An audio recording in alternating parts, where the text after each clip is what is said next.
वृंदावन में एक भक्त भगवान के दर्शन हेतु घर से चला। जब मंदिर के पास वाली गली में पहुंचा तो देखा मंदिर के समीप एक मिठाई की दुकान थी। भक्त ने दुकानदार से कहा, भगवान के लिए प्रसाद में पेड़े दे दीजिए। दुकानदार पेड़े तोल ही रहा था, तभी उसकी नजर सामने खड़े एक बच्चे पर पड़ी। छोटा सा बच्चा चिलचिलाती धूप में नंगे पैर तपती धरती पर खड़ा था, हाथ में फूल मालाएं ली। वो पुकार रहा था, भगवान के लिए फूल ले लो, फूल माला ले लो। हर आते जाते भक्त को भक्त की दृष्टि उस बच्चे के पैरों पर पड़ी। न चप्पल न जूते। धरती इतनी तप रही थी कि बच्चा कभी एक पैर को ऊपर रखता तो कभी दूसरे को।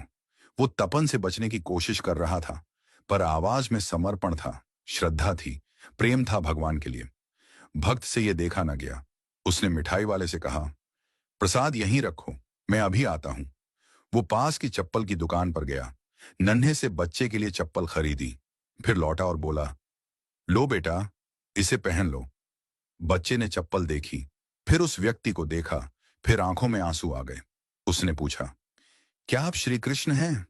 व्यक्ति मुस्कुराया, बोला, नहीं बेटा, मैं श्री कृष्ण नहीं हूं। बच्चा जिद पर अड़ गया, नहीं, आप श्री कृष्ण ही हैं। मैं किसी को नहीं बताऊंगा, पर मुझे सच सच बता दीजिए ना। व्यक्ति फिर बोला, नहीं बेटा, मैं तो बस एक इंसान हूं। बच्चा बोला, तो आप श्री कृष्ण के दोस्त होंगे, क्योंकि कल रात मैंने भगवान से प्रार्थना की थी। भगवान, बहुत गर्मी है, मेरे पास चप्पल नहीं है, मेरे पैर जलते हैं, कृपा करके मुझे चप्पल दे दो। और आज आप आए चप्पल लेकर, इसलिए आप जरूर उनके दोस्त हैं। उन्होंने खुद नहीं आ पाए तो आपको भेजा है। यह सुनकर भक्त की आंखें भी भर आईं। उसने बच्चे को गले से लगा लिया और कहा, हाँ बेटा, श्री कृष्ण ने ही मुझे भेजा है। अब धूप में तुम्हारे पैर नहीं जलेंगे। तुम छांव में खड़े होकर भी फूल बेचोगे और तुम्हारे फूल जरूर बिकेंगे।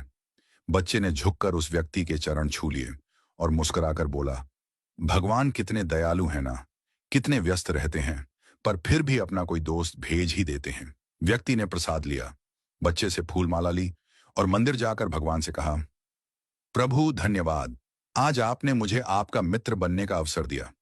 दोस्तों, भगवान सबको एक मौका देते हैं उनका मित्र बनने का। यह हम पर निर्भर करता है कि हम उनके इस निमंत्रण को पहचानते हैं या नहीं। हर व्यक्ति, हर जीव भगवान के सामने नतमस्तक होता है, भगवान के सामने अपनी इच्छा रखता है, भगवान को अपने दुख बताता है, अपनी परेशानी बताता है, भगवान के साथ अपने हालात साझा करता है, और भगवान किसी भी जीव के भीतर प्रकट होकर के उस व्यक्ति की मदद करते हैं। यदि आप चाहते हैं कि आपको भी वो मौका मिले कि भगवान आपके भीतर प्रकट